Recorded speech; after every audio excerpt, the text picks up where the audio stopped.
So friends, e commerce के important terms discuss कर रहे हैं। वैसे तो बहुत सारे टर्म्स होंगे, लेकिन कुछ टर्म्स को आइडेंटिफाई करके उन्हें डिस्कस करने की कोशिश कर रहे हैं। देखिए, ई कॉमर्स का एग्जैक्ट मीनिंग आपको पता होना चाहिए। E commerce means electronic commerce, full form. साथ के साथ इसका मतलब क्या होता है? Doing business electronically. जब आप किसी वेबसाइट के थ्रू, मोबाइल एप्लीकेशन के थ्रू सेल परचेज़ करते हैं या किसी प्रोडक्ट को परचेज़ करते हैं, सेल कर रहे हैं, ठीक है, बाइंग कर रहे हैं, तो ये सारी चीज़ें किस में आती है? इलेक्ट्रॉनिक कॉमर्स में आती हैं, ई कॉमर्स। तो इलेक्ट्रॉनिकली या फिर इंटरनेट को यूज़ करके सॉफ्ट फॉर्म में आप कोई सेल परचेज़ कर रहे हैं, आइटम्स खरीद रहे हैं, तो उसको हम क्या बोलेंगे? E commerce. H T T P stands for hyper text transfer protocol. ये एक ऐसा प्रोटोकॉल है जो आपके जिस सिस्टम पर आप काम कर रहे हो, उस पर आप किसी वेबसाइट को सर्फ अगर कर रहे हो, तो आपको उस वेबसाइट पर, उस सिस्टम पर जिस डेटा की ज़रूरत होती है, तो वो मशीन एक तरह से क्लाइंट की तरह काम करती है। वहाँ से रिक्वेस्ट जाती है इंटरनेट के थ्रू सर्वर के पास, और जो भी डेटा की ज़रूरत होती है वो आपके पास मशीन पर आ जाती है। तो ये किसकी वजह से पॉसिबल होता है? ऐसा एच की वजह से पॉसिबल होता है।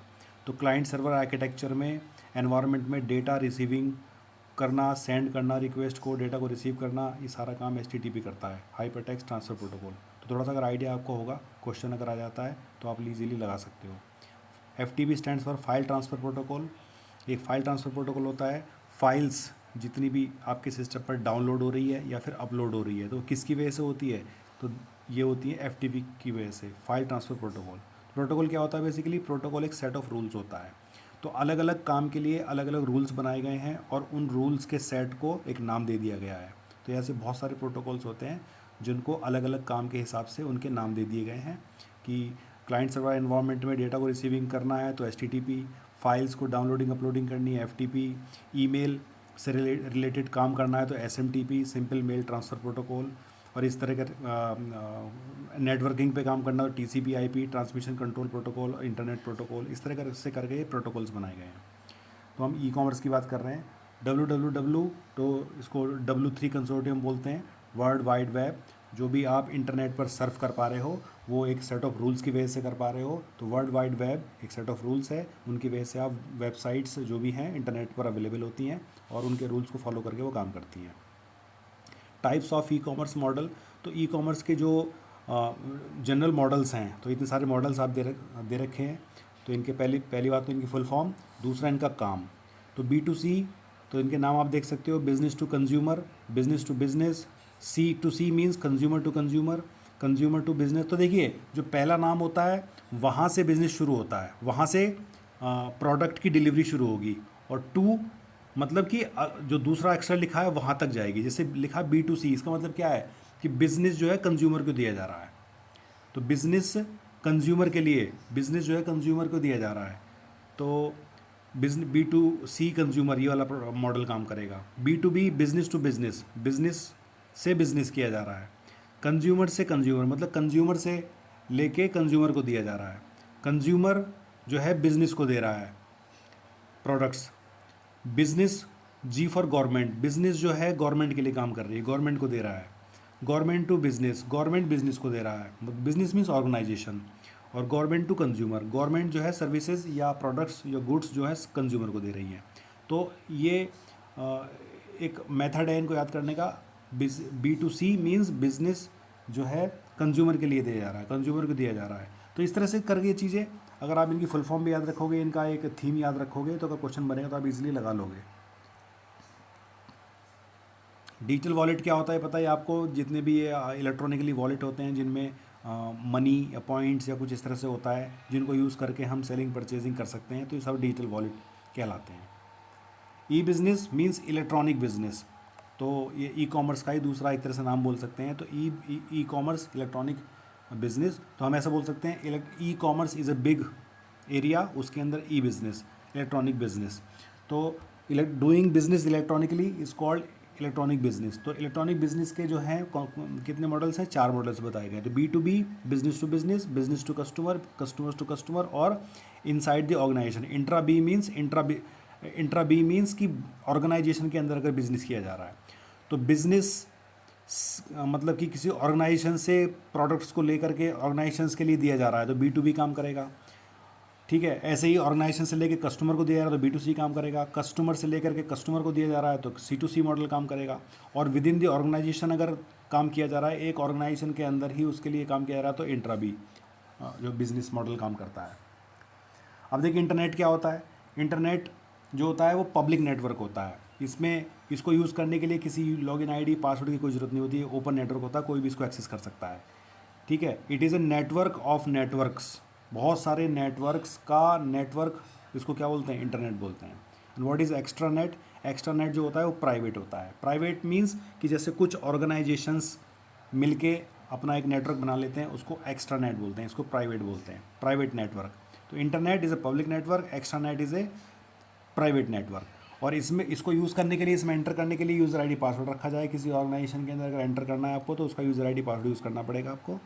तो एक तरह इसको हम ऐसा बोल सकते हैं, what is internet? Internet is this is internet. Internet के अंदर क्या होता है? एक्स्ट्रा नेट, ये एक्स्ट्रा नेट है। This is internet and this is extra net. ठीक है, फिर उसके अंदर आ जाएगा इंट्रानेट। ये क्या है? ये इंट्रानेट है। ठीक है, तो ये सबसे बाहर वाला जो है मतलब बिग एरिया ये इंटरनेट है, उसके अंदर आएगा एक्स्ट्रानेट, एक्स्ट्रानेट के अंदर आएगा इंट्रानेट। तो इंटरनेट क्या होता है? विद इन दी ऑर्गेनाइजेशन, एक ऑर्गेनाइजेशन है उसके अंदर का जो नेटवर्क है उसको हम इंट्रानेट बोलते हैं। उससे बाहर एक्सेस नहीं हो पाएगा, उसको इंटरनेट बोलेंगे। Extranet is a private network जो कि कुछ ऑर्गेनाइजेशंस ने मिलके बना लिया है, उसको एक्स्ट्रानेट बोल देंगे। और इंटरनेट तो ओपन नेटवर्क है जो ओपनली अवेलेबल है, ओपन टू ऑल, हर किसी के लिए अवेलेबल है, उसको इंटरनेट बोलते हैं। अच्छा, एक चीज़ और, इंटरनेट पर किसी भी चीज़ को एक्सेस करने के लिए हमें किस चीज़ की ज़रूरत पड़ती है? तो इंटरनेट पर किसी डेटा को, वेबसाइट को एक्सेस करने के लिए हमें 2-3 चीज़ों की ज़रूरत पड़ती है। एक ब्राउज़र की ज़रूरत पड़ती है, एक URL की ज़रूरत पड़ती है, ठीक है ना, और एक इंटरनेट कनेक्शन की ज़रूरत पड़ती है।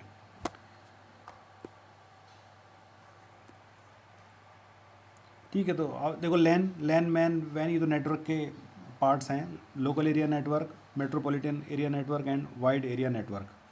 तो ये बेसिकली इनकी एरिया के हिसाब से, इनकी रेंज के हिसाब से इनको डिसाइड किया जाता है कि कौन सा नेटवर्क, सारे हैं नेटवर्क की, लेकिन कौन से नेटवर्क को हम लैन बोलेंगे, कौन से को मैन बोलेंगे, कौन से को वैन बोलेंगे।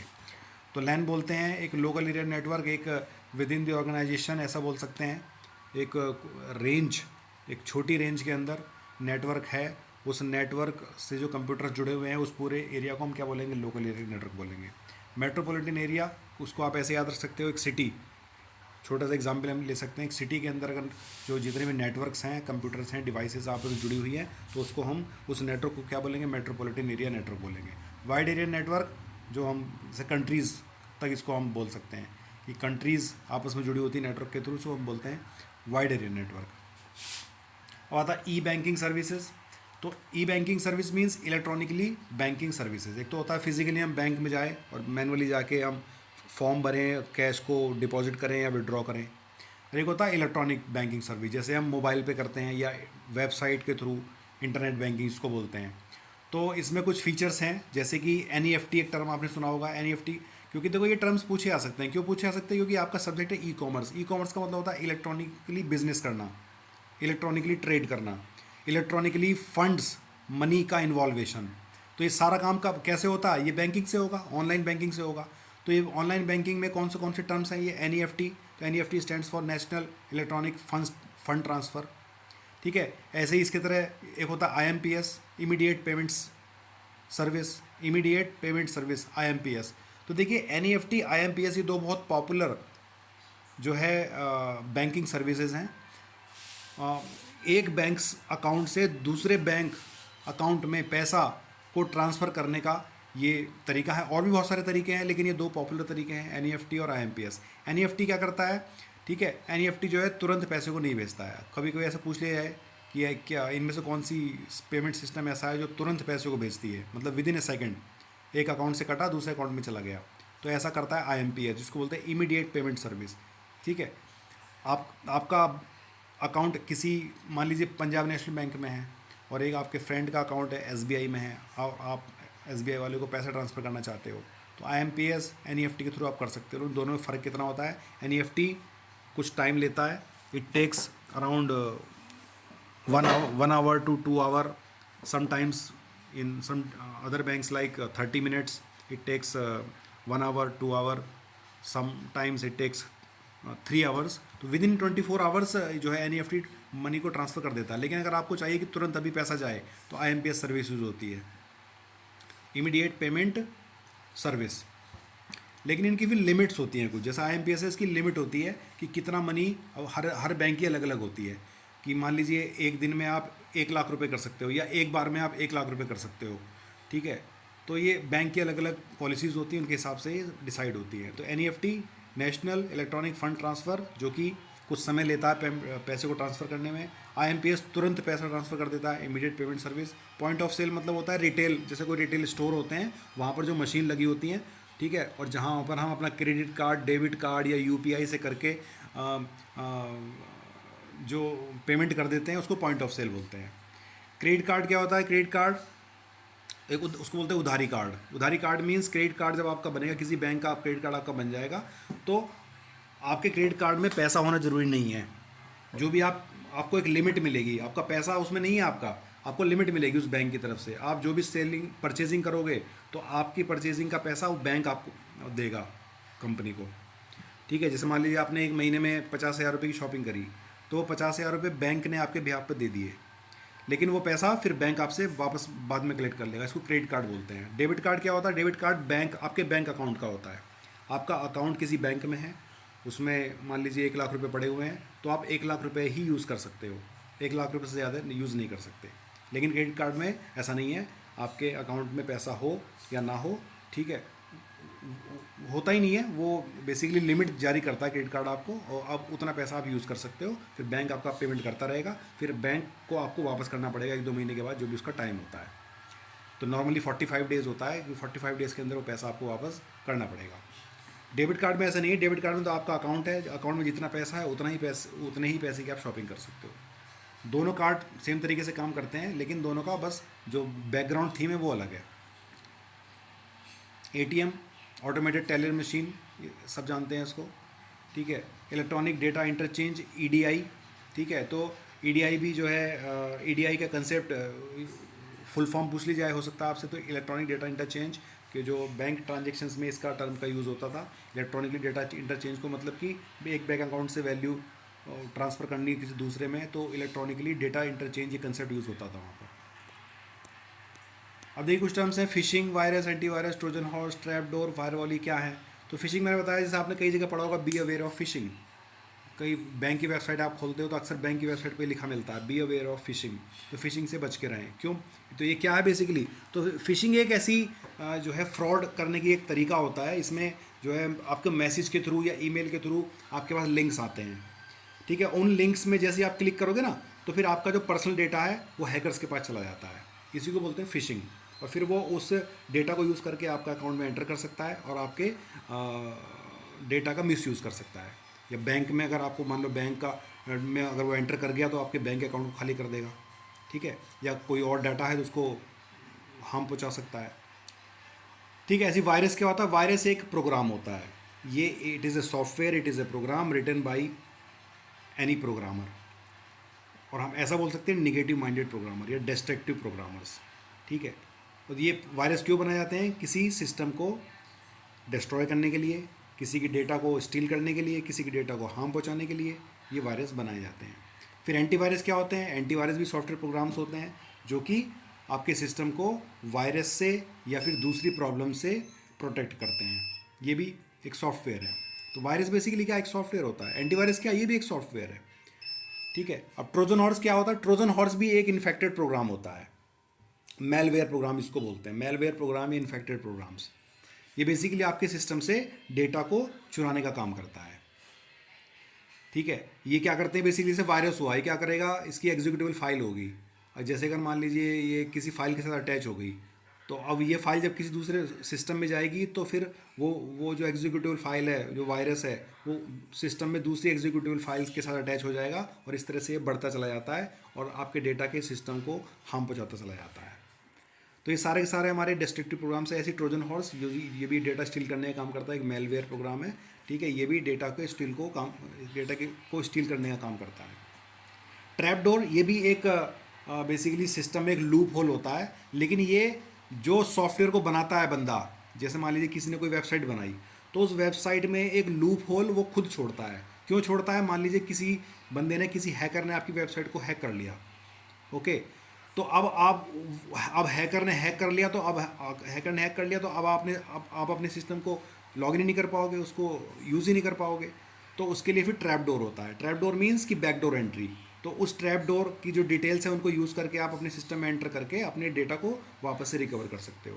तो ट्रैप डोर को कौन बनाता है? जिसने सिस्टम बनाया, जो प्रोग्रामर्स होते हैं, वही ट्रैप डोर बैकडोर एंट्री को बनाते हैं, जो लूप होल्स होते हैं। फायरवॉल क्या होता है? फायरवॉल आपके सिस्टम या नेटवर्क को बाहर की दुनिया से, इंटरनेट वर्ल्ड से बचाता है। ठीक है, अब जैसे मैंने कहा ना, इंटरनेट क्या होता है? इंटरनेट तो पब्लिक नेटवर्क है, उसको कोई भी यूज़ कर रहा है, चाहे कोई निगेटिव माइंडेड बंदा है, चाहे पॉजिटिव माइंडेड बंदा है, कोई हैकर है, सब लोग इंटरनेट को यूज़ कर रहे हैं। तो अब आपका सिस्टम उस हैकर से कैसे बचे?